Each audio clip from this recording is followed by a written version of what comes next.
Well, hello everyone. This is Fadi, and I want to welcome you to a brand new video series concerning various historical issues that deals with Islam and its origin.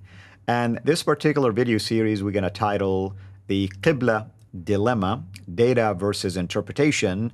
And if you've been following our video series on this topic in the past with Dr. J. Smith, you know that we have addressed a number of those contradictions between the standard Islamic narrative concerning the change of Qibla direction, the change of the prayer direction, supposedly or allegedly, from towards Jerusalem back towards Mecca, and it happened at a certain period of time according to the Quran.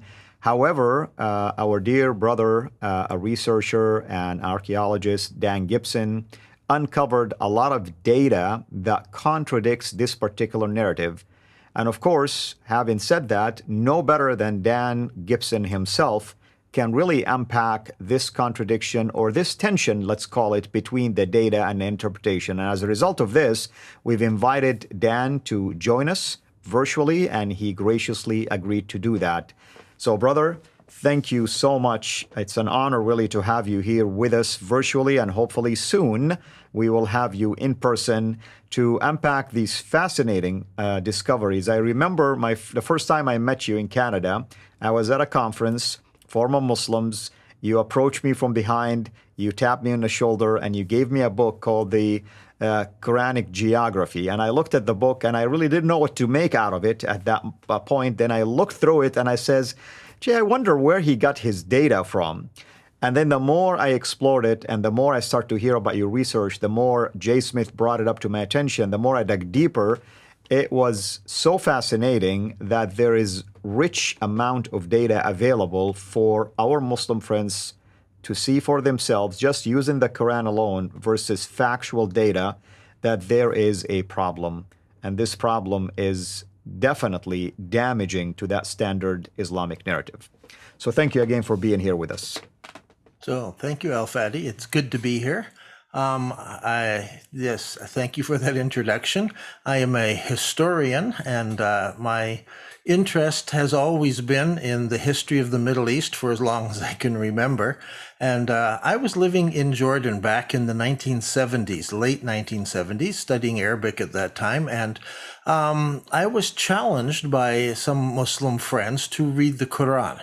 And I began to check out some of the locations because geography was kind of new. I was just beginning my 20s at the very early age. And I read through, started reading through the Quran and tried to figure out where things were. And I also was reading hadiths and histories and so forth, and making myself acquainted with the geography of the Middle East.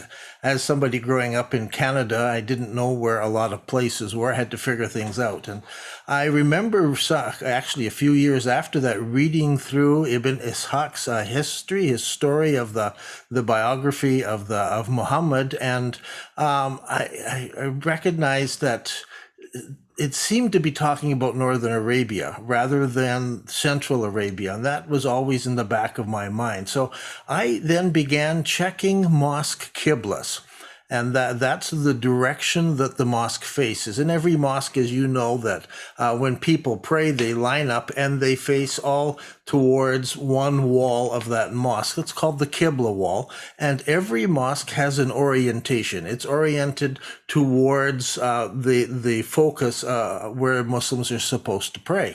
And every Muslim that I had ever met said that faces towards Mecca, and that faces towards something in Mecca called Masjid al-Haram, and that is the holy place that's there. And in that holy place is the Kaaba, and in that Kaaba is a black stone. So they're facing all of those directions when they face their Qibla direction, and so that's always before them. But I noticed that there were mosques that didn't face towards Mecca. And I would ask, and some people say, oh, that faces towards Jerusalem or some things like that. So I began to make a list of early mosques and began checking them. And I've got a slide here, slide number 1, if we can put that up. In the end of doing my research, this is the number of mosques that I ended up looking at. And I started looking at that mess, but I began to realize there were patterns in the way mosques were facing. And I wanted to unravel that. And I eventually began to look at it and say, I think I can see 3 patterns that were existing. There were mosques that were facing towards Mecca and Saudi Arabia, but there were mosques that faced in all kinds of other directions. And so I started building this database. If we can jump to, I think it's slide 4, that will bring us up to the database. And I started listing the mosques, and my list was limited to the first 3 centuries of Islam. To do all of Islam would be a huge job. There are thousands and thousands of mosques out there. But I wanted to know about the very earliest mosques, and I wanted to see them done in a pattern from the earliest moving on until through the first 3 centuries. And I began to look and realize there's something there that was different. And during this time, we made a film called The Sacred City. So maybe we can bring up the slide. Sorry, I should have my numbers in front of me. Slide 3.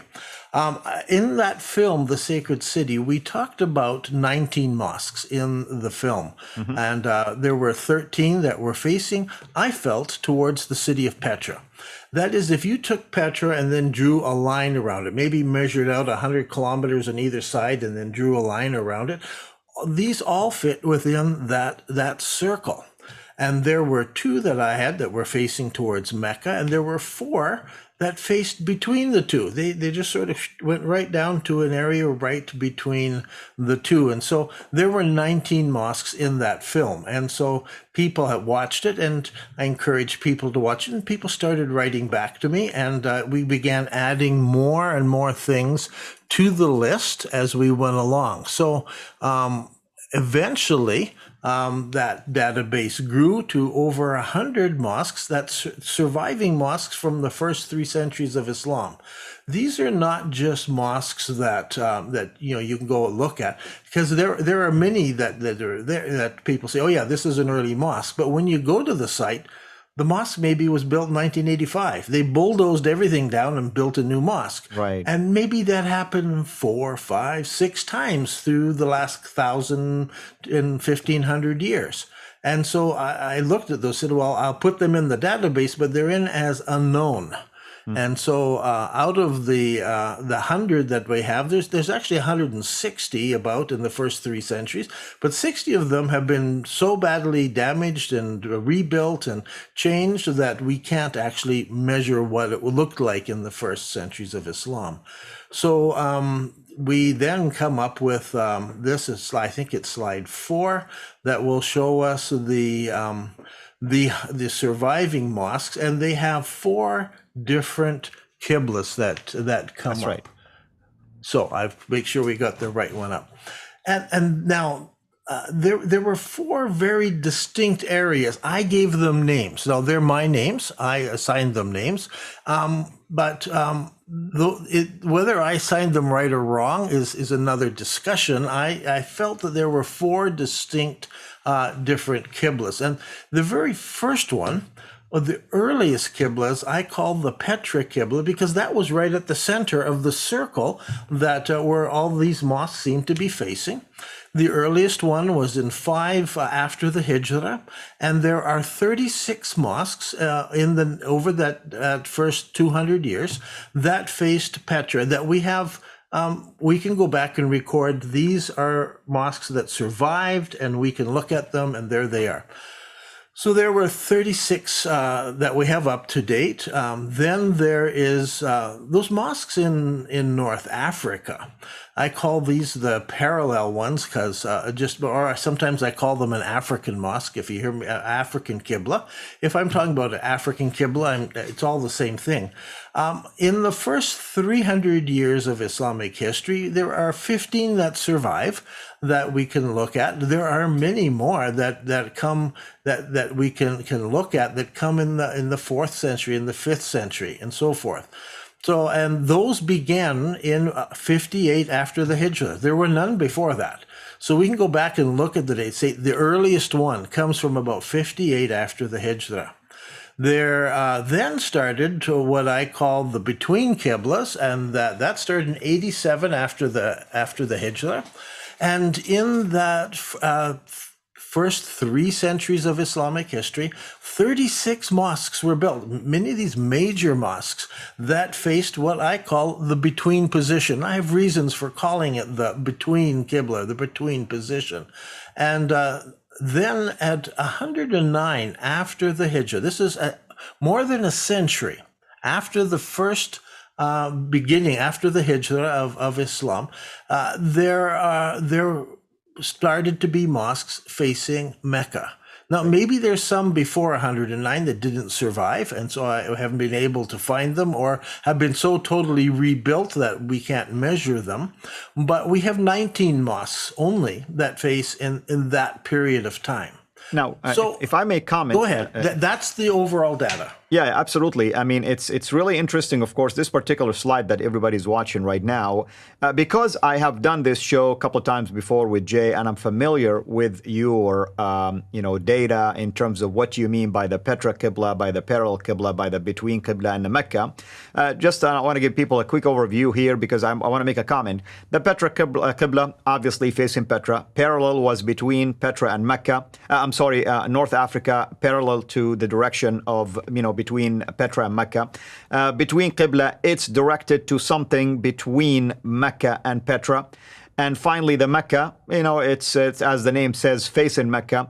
It's kind of interesting because it puts a different spin on the traditional or narrative of Islam, because it seemed like the spread of knowledge about prayer, at least, and the Qibla started from Petra, went to North Africa, and then went east to what we call the Abbasides, basically a dynasty, and then went south from there to Mecca. So I just want people to be aware of that. If we use this data and use the dating of these mosques, it seemed like the Islam started it somewhere different than Mecca, because you would expect it to start in Mecca, meaning the earliest, it should be in Mecca, making its way up north to Petra versus the opposite.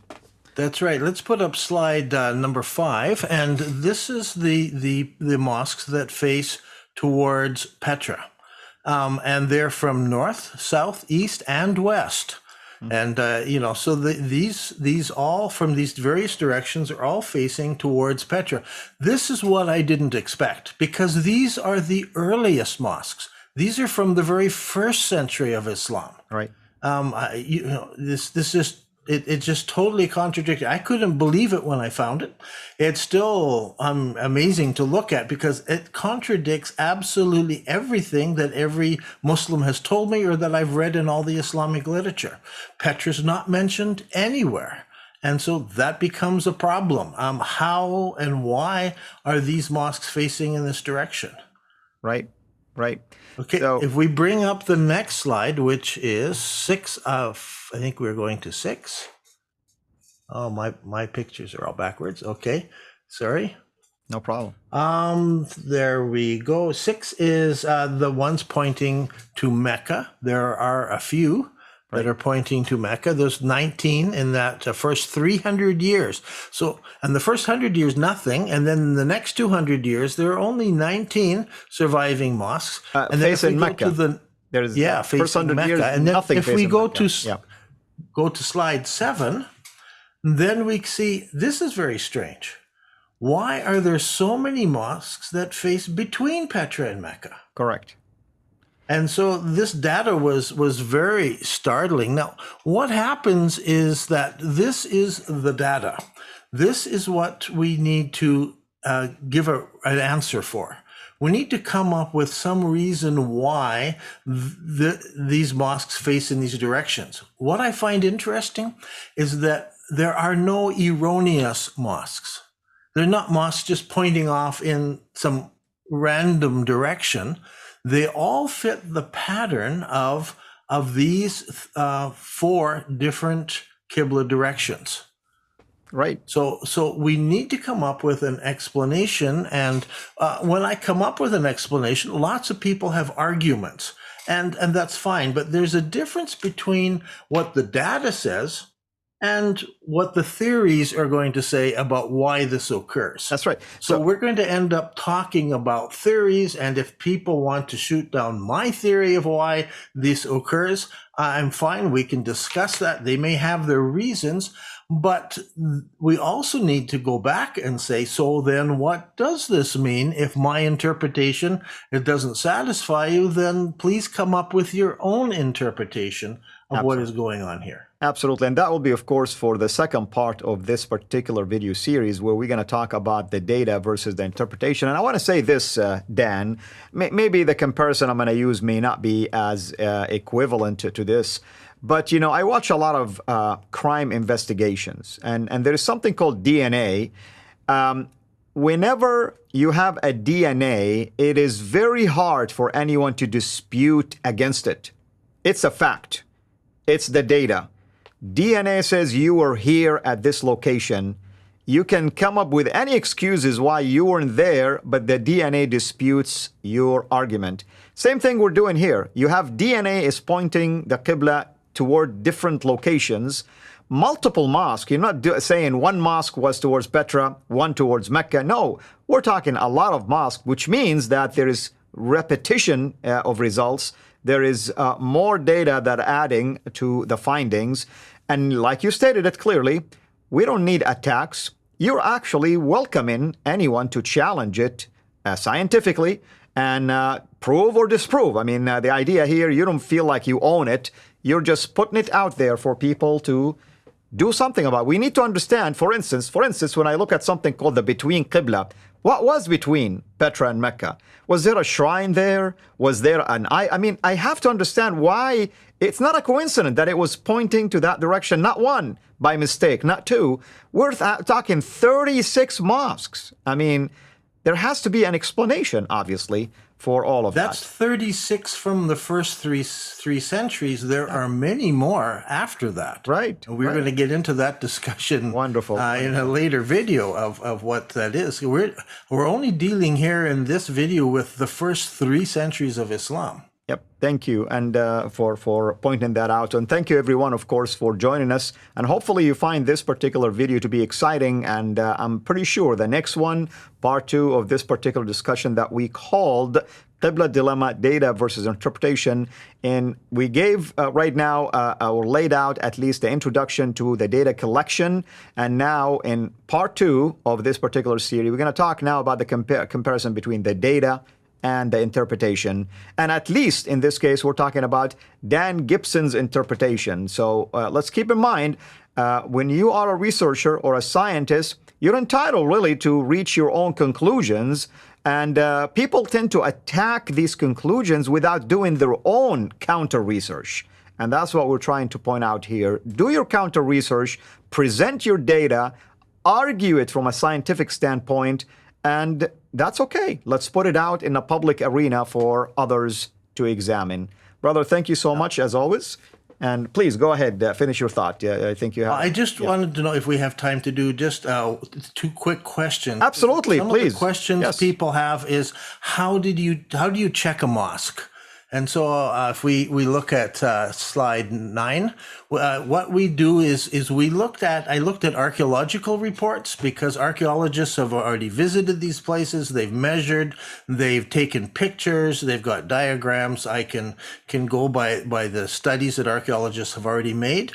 I also used satellite, visiting is the best way. Of course. And many mosques you have to actually go to and visit. And I visited many of these mosques. And right now there are several other scholars who are working alongside. I'm collaborating with them. Right now, as we speak, there is one in the Middle East. He's got a whole list of different mosques that he is going to and visiting on the ground and doing the checks there because we were having trouble from satellite photos, which is the other one we use to look down at. And sometimes if a new mosque has been built on top of a second one, so it's on the second floor, you can't see that original mosque. So Correct. It needs a visit, someone to go there and actually do the measurement. So that's how we got the data. And on the next slide, slide 10, question is, how do you date a mosque? Because how do I know it's in the first 3 centuries of Islam? So again, we go back to archaeological reports. Many of these archaeologists have visited, they've made reports. Some of it depends on the pottery that's found there. People check, there's pottery, can be easily dated.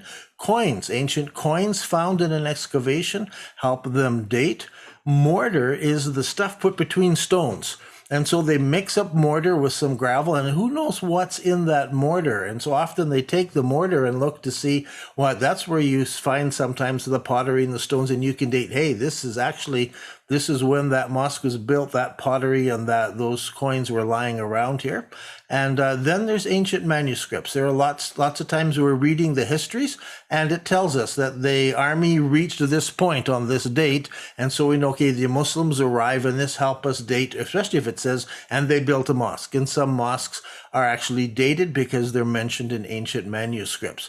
So we have done careful study of this. And So the data is there, and I challenge people, if you don't like the way we measured a mosque, please go and measure it again and come back to us. We are willing to reconsider and look at each individual mosque and have it dated, but there are other archaeologists who are looking at that. And so this data is actually have other people, peers of mine, who are checking. People with degrees in archaeology, people with degrees in statistics are looking and checking at data. And that's the important thing. We want this data to be trustworthy. Absolutely. And I'm thankful that at least your research has prompted some of this interest. And I pray and hope that many of these researchers, archaeologists, statisticians, or others will benefit at least from what you have done. Whether their findings will corroborate or not, it's irrelevant. The idea is that's what the field of research is all about. We help one another. And yes, there is a way to critique someone else's research, but we need to keep it also in a civil fashion. We need to just build upon each other's research and correct one another if necessary, based on facts, data, and findings. So thank you, brother, for your time. And of course, next episode, we are going to begin to address the topic of data and the tension between the data and the interpretation. Until then, have a blessed day, everyone. Thank you for watching this video. Be sure to like and subscribe to our channel, CIRA International, and click on the bell so that you receive notifications whenever we publish a new video or go live.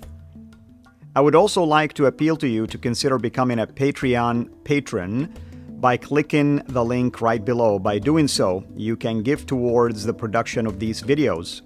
There are also other options for you where you can give to our channel. I thank you from the bottom of my heart.